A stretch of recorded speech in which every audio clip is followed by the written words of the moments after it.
All right, and thank you so much for joining me today, folks. And we are live. Thank you for joining me on Facebook, multiple places, YouTube, other places that we are live right now. So I'd love to hear from you. Let me know where you're from as you check in. I'd love to greet you as you come online. That would be awesome. Jake, come on the screen with me for a second. I want you to know that Jake is here with us as always. There he is. See, Jake makes me look better. He's a guy. He's the guy. I'm telling you. So, Jake, thank you once again for being our illustrious producer. You do a great job. I appreciate it very much. Jake, you know, today's a special event. It is the 2-year anniversary. Why don't you bring up that slide? It's the 2-year anniversary of the Crimson Six. There it is. How awesome is that? And our friend Hayden is busy working on volume 2 right now. I think it's about halfway done. But this is Crimson Six Day. It'll be, from now on, it'll be known as Crimson. I've just declared it. And folks, if you don't have one of these, Dick, have you read it? Yeah, I'll be honest, I haven't finished it, but I have read it, and it is so good. I'm excited for the second one. Dude. I haven't finished the first one. It's awesome. It's awesome. It's I can't tell you what a great job he's done on this, and we are so proud of Hayden. Hayden is the artist. You see his artwork everywhere, our intro, everything that we do, he has done. He did that poster that's right behind you there, Jake. He did a little bit of, there we go, fight the battle before the battle. So anyway, if you don't have a copy of the Crimson Six, what? They need to get it, don't they, Jake? They need to get it. Like, the first few pages, I was hooked. And unfortunately, I haven't finished it yet, but I'm definitely going to finish it. And do we have his URL where to go to get that? By any chance? Well, we'll put it on a little bit later if we think of it. But you can actually go to the Sanctuary website, and there's a link there to go right here to the Crimson Six as well. So that's pretty cool. Well, producer Jake, thanks for joining me for a second. You're awesome. Thank you. And all right, I'll leave you to producing. All right. Thanks, Thank you. Great. Well, folks, if you're joining me today, check in, would you? Love to know where you're from, and we'll put you on the screen as you come online. And love to be able to say hello. You know, it's amazing to me how many different locations people watch from all over the world. And I love it that we can just basically push a button and be live to all of you. That's a real treat for us here that are on the other end of things. So it's a great day. Joy Story is the name of this podcast. And I just wanted to tell some good news. You know, our world is filled with bad news, with things happening, and we see so many things around us, and we have a lot of terms for it. Death and destruction and wokeness, but there's still good news. God is still on the throne. He's still in charge. And there's still some lives being changed. And so this podcast, Joy Story, is just that. It's an opportunity for us to spend some time with you and tell you some good news. I've had, this is the second show. I had a great show last week with my friend Debbie McKean. And then I have a very special guest coming up in just a minute. But I'd love for you to sign in. I'd love for you to tell me where you're from. And I can read those as we go. Drinking a little bit of the brew this morning, Headbangers Brew. There we go. I'm drinking some of our Holy Cacao blend. And I'm trying to get it in the camera. There we go. But Holy Cacao, it's good. Just saying. Well, Shannon's here. Good to see you, Shannon, from Beaumont, Texas. I love Beaumont. That's a great place to be from, isn't it? Good to have you here, Shannon. And blessings from Iceland, from Gunnar. Good to see you again, Gunnar. Thank you. And beautiful place, Iceland. Wow. Looking forward to hearing Joy story. Thank you from Illinois. That's Teresa. Thank you for joining, Teresa. Yeah, this has been fun. You know, what a cool thing to be able to spend some time with you and to spend some time with our guests. So, folks, if you're joining me, if you're just joining me, let me know where you're from. I'd love to have you kind of check in, and love the opportunity to greet you personally here for just a minute before I spend just a couple of minutes introducing our first guest. It is hot, hot, hot here in Nashville today. It's going to be 100 degrees again. I know. High humidity and heat. I love Tennessee, but it's days like this I think, you know, I could be living in Colorado or Iceland. And when it's 100 degrees outside, let me tell you, Gunnar, Iceland sounds pretty good. It does. Beautiful place, though. Beautiful place. That's awesome. Well, let me introduce my guest for today. If you've been following Sanctuary for any period of time, he's not a stranger to you. Christian used to do our Lovebound podcast. And, well, some things kind of changed a little bit. I'm going to let him tell the story. Christian, are you there? Come and join me. There he is. Right here. There's the guy. Christian, Glad to be here. Watching right now that remember you from Lovebound. But our relationship goes back a few more years, doesn't it? Yeah, this is last century, actually. We are old, huh? So, Christian, Yes. I met you in Piteå in Sweden, doing a festival there, and you were how old? I was 14. It was 1999. Actually, I'm wearing the T-shirt not from the first year, but from the second year. If you guys remember this band? Oh yeah, when Disciple came with me. Yeah. Yes. So I bought it there 22 years ago. That is awesome, and that was such a great tour. And actually, they did Bob Fest, and then they did the one in I think we did another one in between. I can't remember, but Oh, nice. yeah, they actually wrote a song called "Pastor Bob Is Something." I can't remember what it was, and they performed it in all three places. It was just a comedy thing. But don't you love Disciple, though? What a great band. Yeah, you're a great band. Great band. Yeah, going for a long time. So, Christian, you were 14. Yeah. And you and I became good friends. We have kept in touch, and, well, it's a couple years later now. A few, yeah. Later. Now I'm giving away your age. Yeah. My age. I really don't mind. Seriously. Yeah. That's awesome.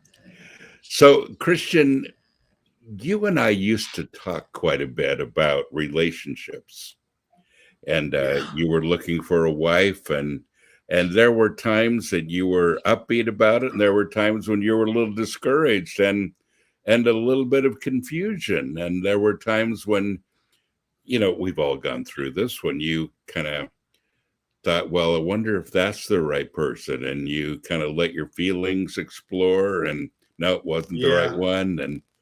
And it got a little frustrating.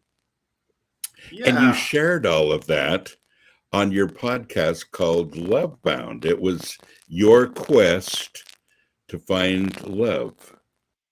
And it was awesome. And they're all still up there. If you go to YouTube, Sanctuary International Matrix on YouTube, they're all there. And Christians, the chronology of what happened to you is great. And then you did another podcast. You just did a couple of them, I think, called Love Found. And let's talk about how that changed. Absolutely. What do you want to know? Yeah. Everything. We want all the juicy details. So you found a young lady. Yeah. And you're from Sweden. She's from Finland. And you met her in China? No. In Riga. In Riga. Oh, yeah, which is Latvia. Okay. Yeah. And it was a kind of a divine meeting. Sometimes God has to take you around the world to introduce you to the person you're going to marry. And I guess that was true for you. Yeah, it's pretty funny because we grew up only 4 hours from each other in northern Finland and Sweden, but didn't have any mutual friends whatsoever. And then we both went with our friends to this event, a Christian event with thousands of people called Awakening Europe in Riga, Latvia. It was awesome. And a young lady happened to spot me in the crowd and was just like, "Ooh, that guy." This is a true story. And, That's awesome. And it's not like you would think like, it's like, I just feel like something with the Lord here. She actually just like, he is really handsome. I want to get to know him. Oh, that's great. Yeah, it's awesome. So long story short, she was kind of, I was not like, I didn't know who she was. She didn't even know where I was from. And then we were introduced kind of randomly. Our friend groups ended up going to kebab, both of us together. So we got to talk a little bit. She was very interested. I was not looking for anyone at that time. I was just, so I was actually not interested in her. I thought she was way too young, to be honest. I thought she was like 18 or 20, but she was 23 at the time. I was 33. And the funny thing is she thought I was even younger than her. So there we go. Yeah. And, and then when we got home, she actually sent me a message and asked me out. So that's awesome. And I was like, oh, well, she seems awesome. I don't really have, like, I wasn't interested, but she seems awesome. She's very pretty, awesome girl. And I was like, why not? You never know. You never know. So we both drove 2 hours and met in a coffee shop on a mountain top somewhere like just across the border from Sweden in Finland, and had an awesome time there. And and then and you clicked. We did, but when I went there, I was like, probably nothing's going to happen, but why not at least give it a shot? But when my kind of probably not went to like, I don't know, when I went back from there, I was like, had a lot of this inner turmoil. And I remember, you might remember I was sharing that with you and you were just like laughing at me. I'm like, oh boy, this is exactly what needed to happen, because I don't know if it was I was just overthinking it or I just was not like, somehow it was so unexpected, and my heart hadn't really caught up with me. It didn't take that long, so basically I just knew like, well, I do know I'm curious to get to know her better. So I suggested we'd have a FaceTime, and during that FaceTime, something just clicked. I'm like, wow, this woman is extraordinary. I was just, and she is. Yeah. Yes. After that call, I was just like, I think that's it. That's awesome. Now, Chris, not like you were jumping too far. Yeah. When you were praying for a wife, I remember that one of the things that you prayed was that God would not only give you a wife, but he would give you a great story to tell about it. Yes. Remember that? Yeah. Many you got years both. I prayed this. I got both. Yes. Yeah, God answers prayers. So be careful what you pray for, because you might get it like even worse than what you prayed for, or better. It does. I prayed for good looks, and I know. Look. See? Exactly. So I know. And people still get me confused with Brad Pitt all the time. Oh, wow. Yeah. They'll look at me and go, hard. "Aren't you?" And I go, "No, I'm not Brad Pitt." I actually do that. It's tough. But tough life. But so you started a relationship, and it was it took some time to grow, and took some time for it to become substantial. Yeah, it was. Usually, I mean, you've talked about this. Like, it usually takes like maybe year and a half to kind of go through that romantic stage where everything is just perfect. You're getting to know each other. You're discovering, and it's just like nothing, no fault in each other. Like, nothing can stop you, basically, and you just see everything where you're like clicking. But I think I went to Norway to work for 6 weeks, and we were just constantly talking to each other in that time. So I think we went through that romantic stage like in 6 weeks, just like intensive, romantic stage. And then after that, I came back from Norway. We had planned to go to the US together. I was going to go there by myself. I'd already planned this trip before we even started dating. And then I asked, "Hey, do you want to come with me? I have some friends you could stay with, and I'll stay with some friends, and we'll just, have an awesome time there." And I thought it was just a great opportunity because I have so many friends there. She gets to see me kind of in that environment. And it was, bring her into your world. Exactly. So, but that's kind of romantic phase was definitely over. By the time I drove to Finland, because I drove there to like meet her family, pick her up, and then she went back with me to Sweden. We, meet my family, and then we went to the States for 3 weeks. And I would say that's when what you call the realistic stage kind of started, which is the stage where either you decide that, okay, we're gonna, like, during that stage, you either decide, okay, we're gonna go for this and we're gonna get married, or you decide like, no, we're not gonna get married, and there's no right or wrong, really, because but things just become more realistic, and all these things, like you talk about it, like there are places where you don't really click, and places where we're really different, because even though we have a lot in common, me and my wife, we are also very different. And that's not a bad thing, but during that time, it kind of feels like it's a bad thing. Yeah. Because you're like, do we have anything in common? It kind of feels like that. And it was a tough period, actually. And even it was an awesome trip in the States. I actually bought the ring there, our last day there. Yeah. Went back home, and we ended up breaking up for a little bit in January. It was a couple months later, because this was in November, this trip. Felt like an eternity, but it's actually in reality only like not even a week. But yeah, we needed to kind of figure out some things, both of us, and God needed to work on our hearts, I think. And that's great, isn't it? It's great to be able to do that. Yes. It was very important, it was very important. And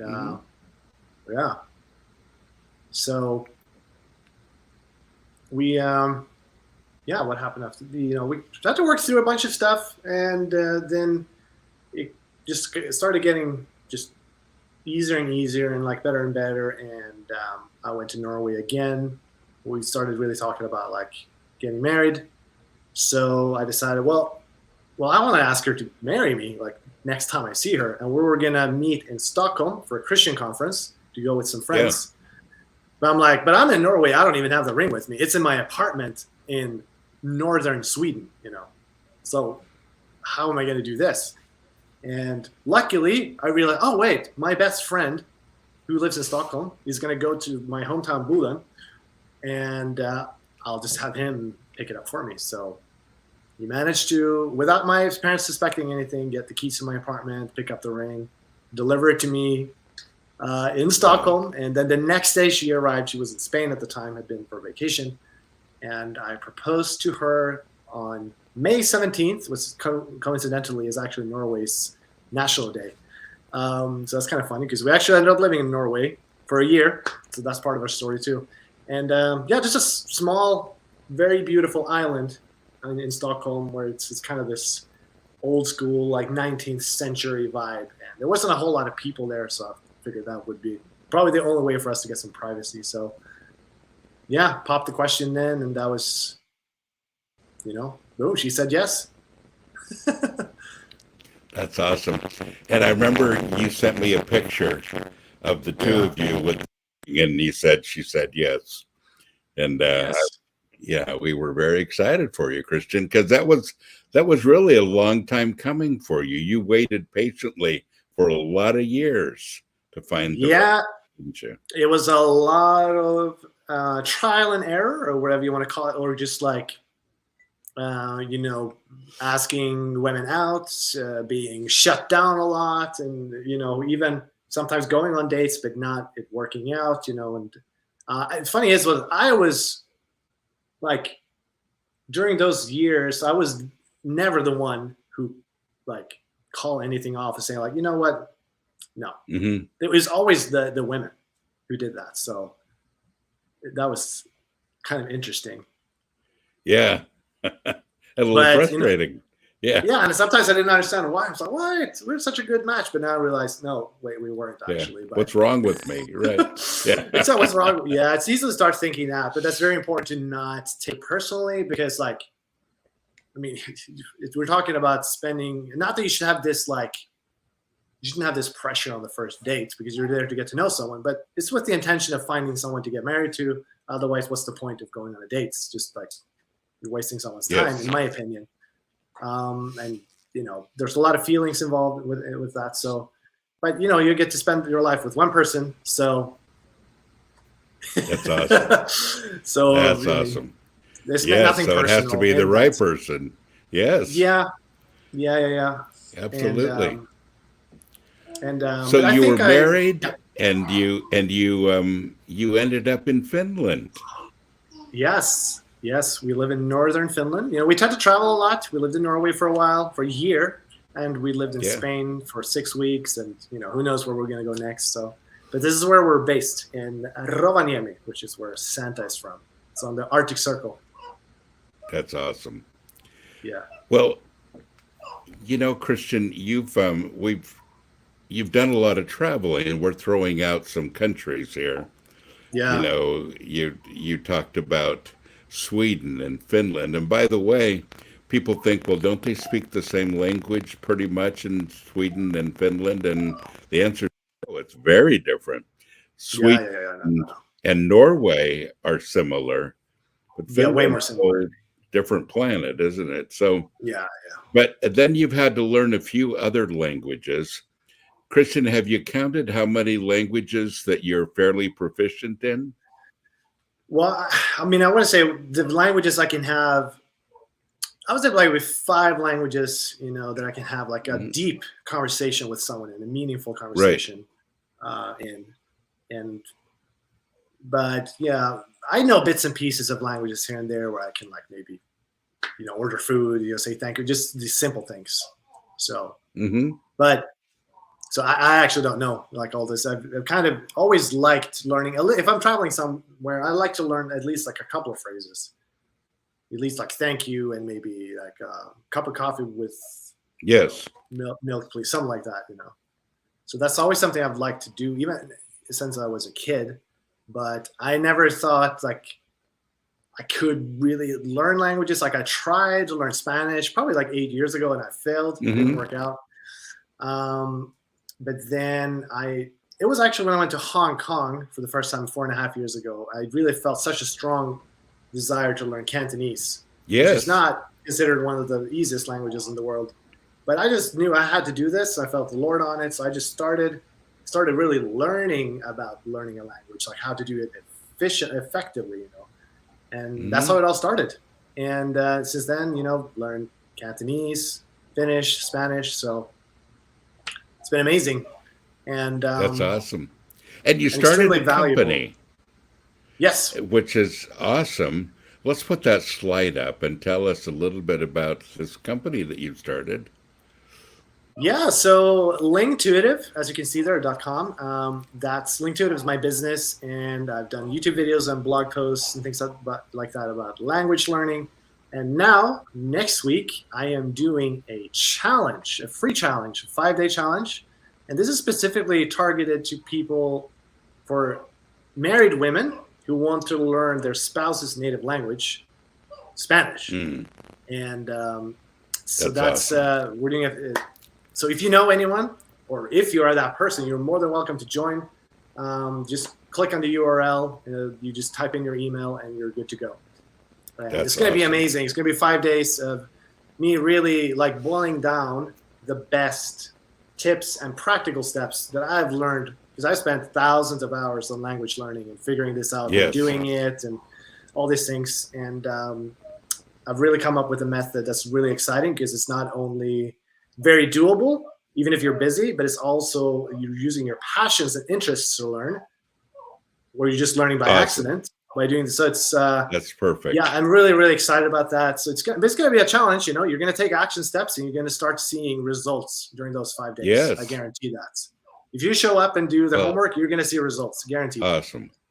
So awesome. very excited about that. That's something that's been on our heart actually for more than a year. Just like, how can we help married people learn each other's native languages? When you have different Yes. native languages, like Because mine you had is to go Swedish. through that. Yes. Exactly. Mine is Swedish, and Heta's my wife, is Finnish. And when we met, of course we spoke English, because that was our common language. And then I learned her language, she's learned mine. So now when we're with families, I speak Finnish with them, and I understand Yeah. around them and around the dinner table. That same is with so her. awesome. And it makes a Yeah. huge difference when you can communicate effectively with the people that you love. Yeah. Gosh, yeah, I don't know if we wouldn't have done that. It would be that would be very tough, And I know some people are in that situation, and it's difficult, because Yes. I don't know, like some people, at least in Finland, they can't speak English, so it's Finnish or nothing, especially like grandparents and older people. That's So awesome. it's really a game changer. Well, So, Jake, put that slide up one more time. And folks, if you just go to this URL here, you'll see it right on the bottom.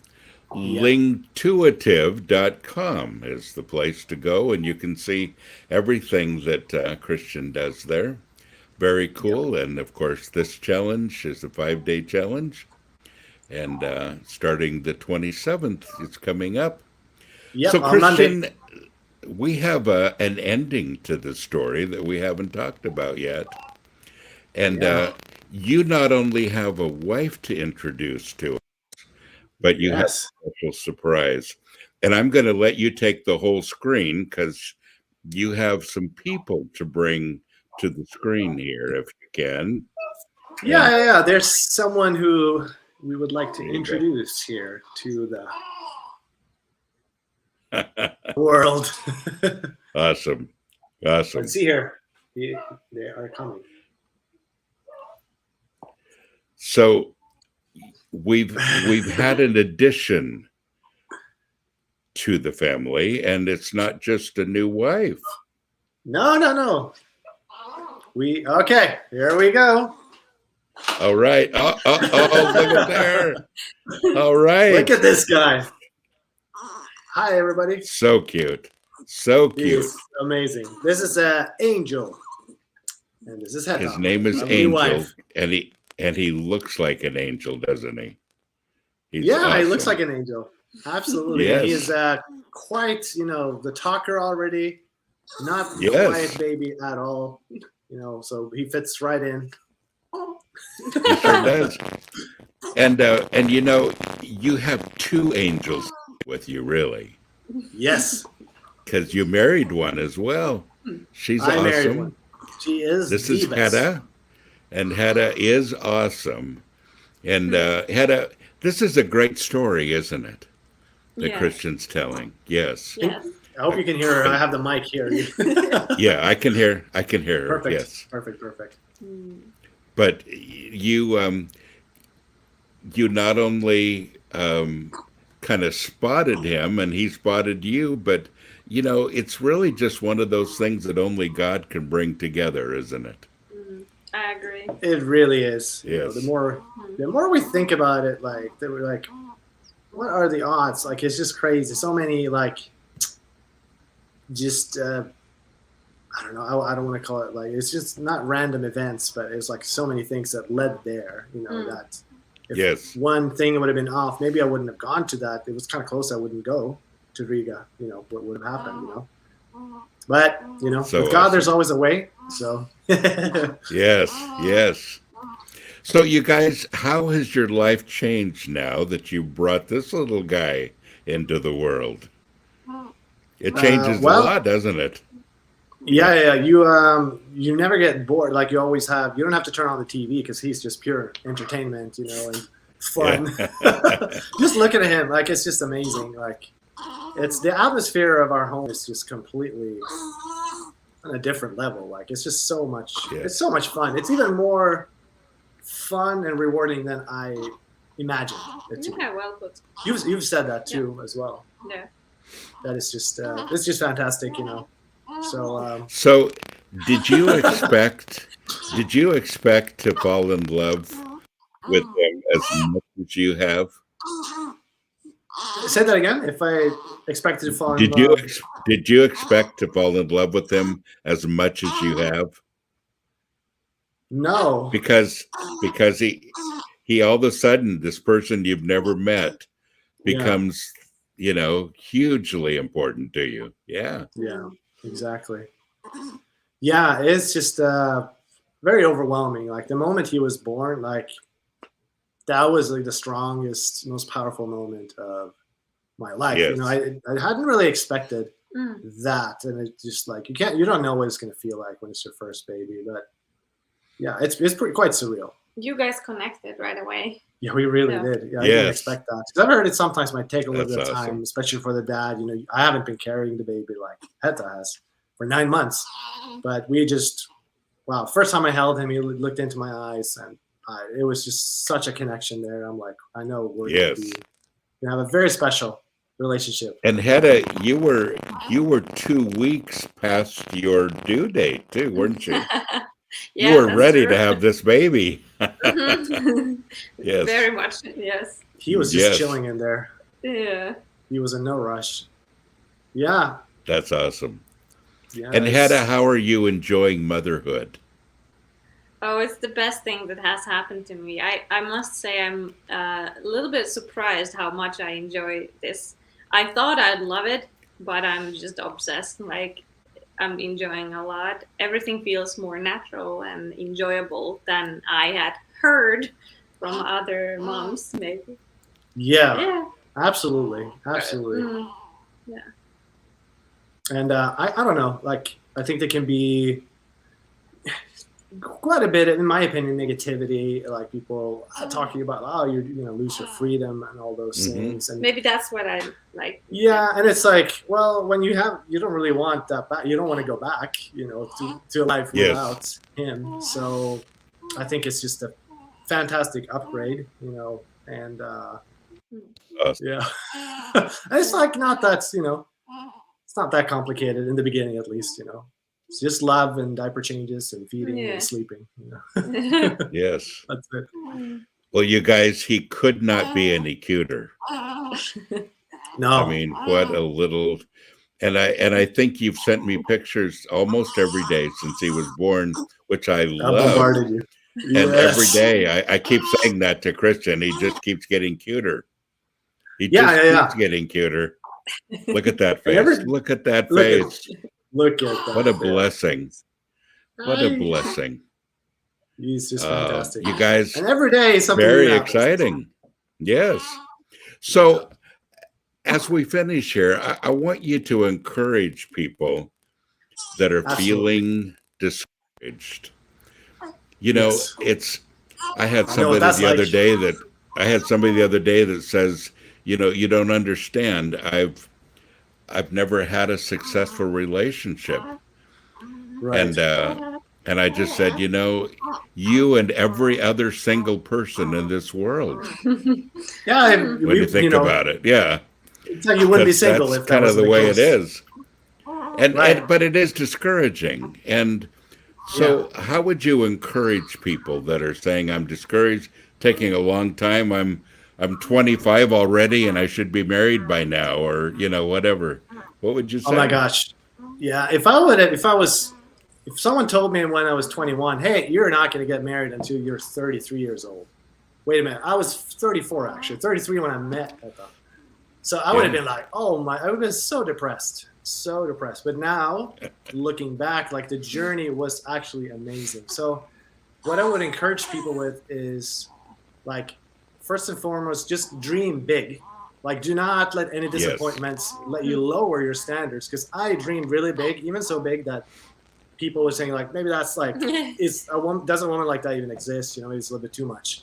But Heta was even better than what I could have come up with, what I had dreamed and what I had prayed for. So God really is way better than we can imagine. So just to keep that hope alive, and also, I think, just enjoy those single years. You know, for me, you know, we have a 10-year age difference, so for me they were longer. But I really did. Yeah, there were tough times, but for the most part, I would say, you can correct me if I'm wrong because you know that better than me. But I did have a really good time being single, and I was able to, you know, I just did the best I could out of it. I just traveled a lot, you know, started learning languages and music, all sorts of things. And that was a really precious season. You know, this season I absolutely love and wouldn't trade that for anything. But I think it's whenever we have those kind of I will be happy when then we're in trouble. You know, if we can't be happy in current circumstances, you know, and it's okay to be like honest, like, yeah, it's really tough right now. Things sucks, you know, and tough things happen. But in general, to just try to really just get as close to God as you possibly can, you know, and talk to Him, and then just ask Him, you know, what your season is about. You know, it might not be what you want it to be, you know, but it's actually, He knows better than what we do. So because He's really preparing. This is true, isn't it? He's really preparing two people for marriage, not just you. Yeah. And I was 13 years old when I was 23. Like, that wouldn't have been right. Appropriate marriage. I don't think, you know, your dad appreciated that. I don't think. But it is.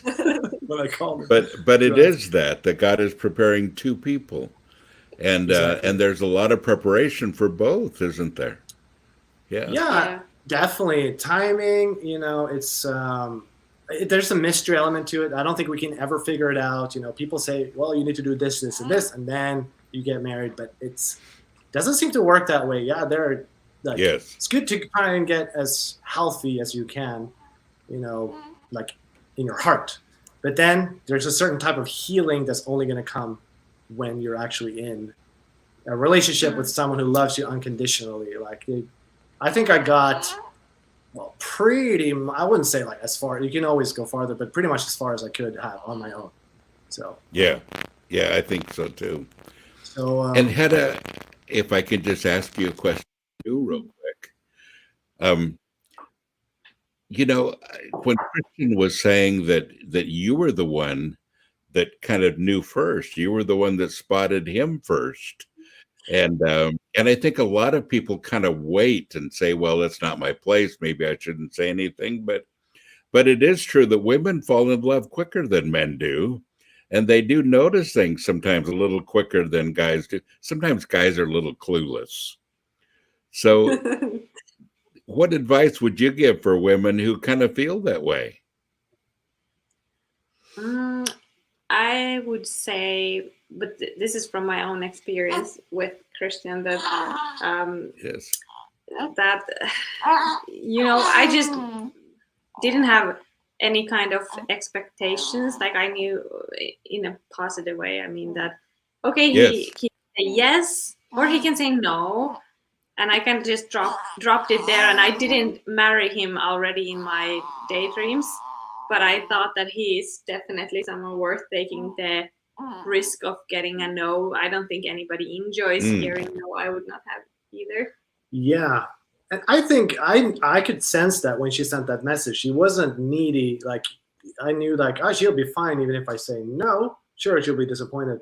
And that makes it more attractive, you know, when someone is really desperate, you know, that makes people usually like, oh, wait a minute, you know, back off, because feels like there's something else behind there. But she was just really, and there was just very, like, no pressure. I guess I was also a little bit thinking that, guy this grade, well, because I felt also that you weren't searching for anyone. Yeah. So why would you say yes? But you did, so that was awesome. And other thing was that after that, I kind of let it in your hands.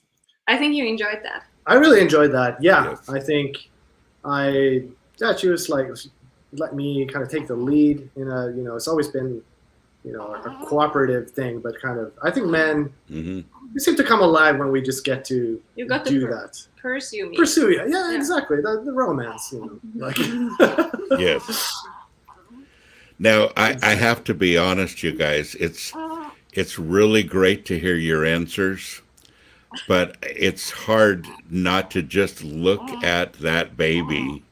He is so cute. He is so cute. That's a lot of hair too. You can't see hair, but he has a lot of hair. There you Look go. at that. Yeah. One with long hair. Like you. Yeah, I had long hair too when I was born. Look at there. So cute. So cute. He is so special. Very much. He really is. Nick, if you bring us up side by side again, maybe in our full pictures. Thank you so much, you guys, for joining me today. That was an honor. Great family there. And I love them so much, and I'm so excited for them. And folks, if you're struggling, as Christian was just saying, if you're struggling and you think I'm getting too old and nothing's happening, you know, God has a season. God has a plan. Don't give up. And, you never know. It might be just around the corner. And what a bummer if you would give up right before that, you know. Absolutely. You never know how close you are. So, yeah. Well, and that's truly a joy story, isn't it? Yeah, and it just keeps getting better. Yes, and we're only getting started. Yes, absolutely. Well, you guys, thank you for joining me today. I appreciate it. And thank all of you for joining us today, too. Don't forget, you can sign up for language with Christian, and I think that would be a cool thing. There it is one more time, lingtuitive.com. And go there, and you can join this challenge, or you can figure out maybe there's another need that you have. Christian offers a lot of different things, but thanks again, you guys. Absolutely. Appreciate it. Thank you. See ya. Bye-bye. Bye-bye.